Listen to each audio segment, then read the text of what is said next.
श्रीदुर्गा सप्तती प्रथमोऽध्यायः विनियोगः। ॐ प्रथमचरित्रस्य ब्रह्मा ऋषिः, महाकाली देवता गायत्री छन्दः, नन्दाशक्तिः, रक्तदन्तिका बीजम्, अग्निस्तत्त्वं, ऋग्वेदः स्वरूपं। श्रीमहाकाली प्रीत्यर्थे प्रथमचरित्रजपे विनियोगः। ध्यान। ॐ खड्गं चक्रगदेषु चापपरिघां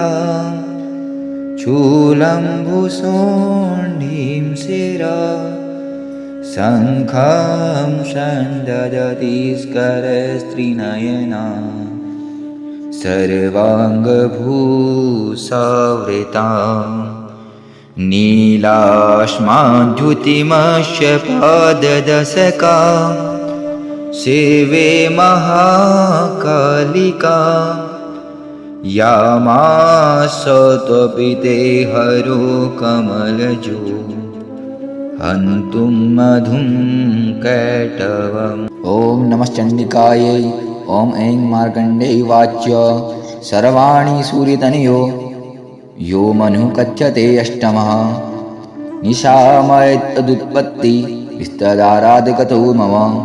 महामायानुभावेन यथा मन्वन्तरादिभ्यः स बभूव महाभाग सर्वाणि स्तनयो रवे सर्वोच्चेखेऽन्तरे पूर्वे चैत्रवंशसमुद्भव सुरथो नाम राजभूत समस्ते सतिमण्डले तस्य पाल्यतः सम्यक् प्रजाः पौत्राणि वैरसान् बभूवः शत्रुवो भूपा कोला विध्वंसी सदा तस्य तैर्भवद्युद्ध मतिर्प्रबलदण्डिनः न्यूरेऽपि सत्यर्युद्धे कोला विध्वंसी विरजित ततः स्वपुरमायातो निजदेशाधिपोऽभवत् आक्रान्तः सः महाभागस्तदा प्रबलादिभिः आमात्ये बलिर्विदुष्टे दुर्बलस्य दुरात्मिभिः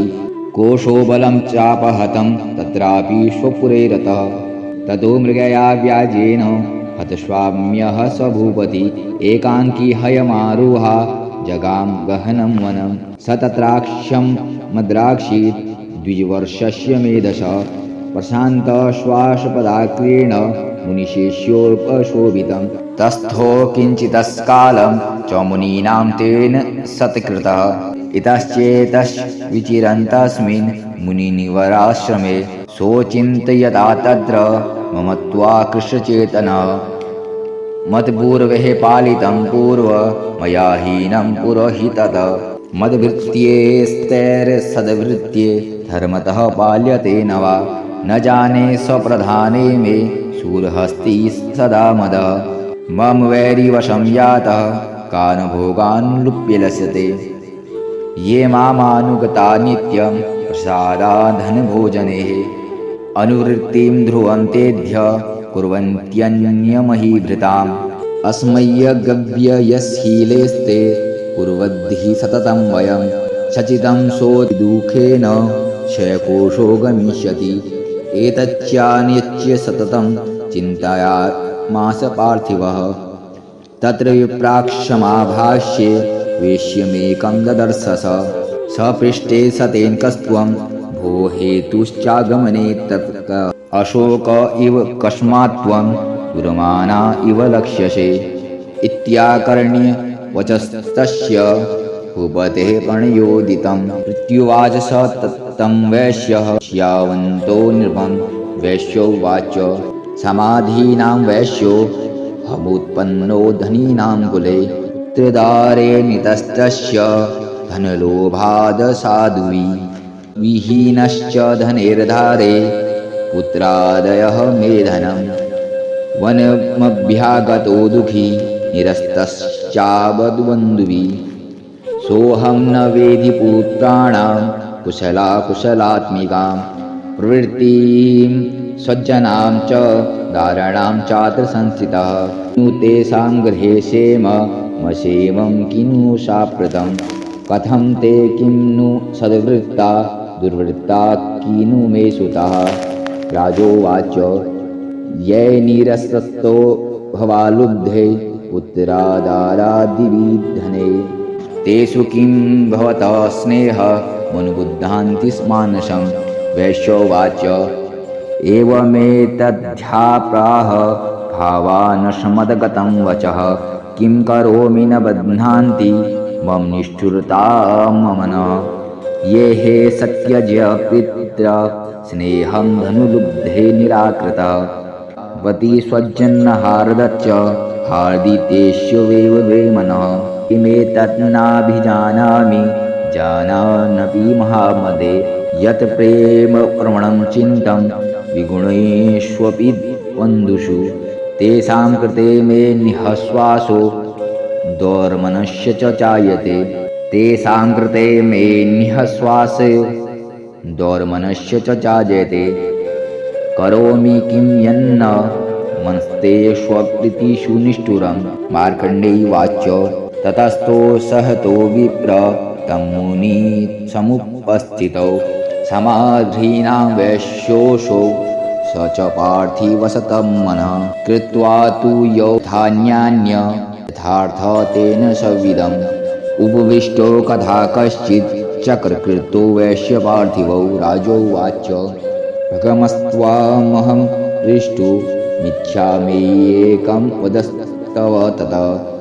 दुःखाय यन्मे मनसः स्वचितायन्ता तथा विना मम त्वं गतराजस्य राजाङ्गेष्वपि खेलष्वपि जानतोऽपि यथा यज्ञस्य किमेतमुनिनस्तम अयं च निकृतः पुत्रे दाराभृत्ये सतो जितः स्वजने च सत्युक्तः सतेषु हार्दि तथाप्यति स एवमेष तथा हञ्च द्वाप्यन्त्यन्तदुःखो खतौ दिष्टदोषोऽपि विषये मत्वा कृष्टमानसो तीकमेत महाभाग यन्ममोहो ज्ञानिरोरपि ममस्य च भवत्येषा विवेकानन्दस्य मूढता ऋषिरुवाच ज्ञानमस्ति समस्तस्य जन्तो विषयगोचरे विषयश्च महाभाग याति एव पृथक् पृथक् दिवानद्धा प्राणिनः केचिद्रात्रावधास्तथा परे केचिद्दिवा तथा रात्रौ पाणिनस्तुल्यदृष्टयः ज्ञानिनो मनुजा सत्यं किं न तु तेन हि केवलं यतो हि ज्ञानिनः सर्वे पशुपक्षिमृगादयः ज्ञानं च तन्मनुष्याणां यत्तेषां मृगपक्षिणां मनुष्याणां च यतेषां तुल्यमत्यतथोभयो ज्ञानेऽपि सति पश्ये तान् वृताङ्गच्छावच्छुषो गणमोक्षाधृता मोहात् पीडायमाननानपि सुधा मानुषा मनुजिघ्राघ्र साभिलाषां सुतान् प्रति लोभात् प्रत्युपकाराय न वेतान् किं न स पश्यसि तथापि मम त्वावर्ते मोहगर्ते निपातिताः महामाया प्रभावेण संसारस्थितिकारिणा नात्र विषमयकार्यो योगनिद्रा जगत्पतेः महामाया हरश्चेषा तया सम्मोहतो जगत् ज्ञानिनामापि चेतांसि देवी भगवती हि सा बलादा कृष्णमोहाय महामाया प्रयच्छति तया विश्वजते शिव तया विश्वजयते विश्वं जगतेत्यचराचरं शेषा प्रसन्ना वरदा नृणां भवति मुक्तये सा विद्या परमा मुक्ते हेतुर्भूता सनातनी संसारबन्धुहेतुश्च सैव सैवेश्वरेश्वरी राजोवाच भगवान् का हि सा देवी महामायेति या भवान् ब्रुवीति कथमुत्पन्ना सा कर्मायाश्च कीद्विज यत् प्रभावा च सा देवी यत् स्वरूपा यदुद्भवा तत्सर्वश्रोतुमिच्छामि तत्त्वो ब्रह्मविदावर ऋषिरुवाच नित्येव सा जगन्मूर्तिस्तया सर्वमिदं ततं तथापि ततस्मुत्पत्ति बहुधा सूर्यन्तां मम देवानां कार्यसिद्ध्यर्थ मां विवर्ति सा तदा उत्पन्नेति तदा लोके सा नित्याप्यभिधीयते योगनिद्रा यदा विष्णु जगत्येकारणविकृते आसीतीर्यशेषं भजन्ते कल्पान्ते भगवान् प्रभु तदा द्वाशुरो घोरो विख्यातो मधुकैटभो विष्णुकर्णमलो भूतो हन्तुं ब्राह्मणमुद्धतो सनाभिकमलो विष्णोः स्थितो ब्रह्मा प्रजापतिः दृष्ट्वा तावशुरो चोग्रो प्रशस्त्वं च जनार्दनं तुष्ट्वा योगनिद्रां तामिकाग्रहदस्थिता विबोधनार्थाय हरेन्द्रकृतालयां विश्वेश्वरीं जगद्धात्री स्थितिसंहारकारिणीं निद्रां भगवतीं विष्णोर्तुलां तेजस प्रभो। ब्रह्मोवाच त्वं स्वहा त्वं सदा त्वं हि वषट्कारः स्वात्मिकाः स्वधातुमेश्वरे नित्ये त्रिधामात्रात्मिकासिता अर्धमात्रास्थिता नित्या यानुचार्या विशेषतः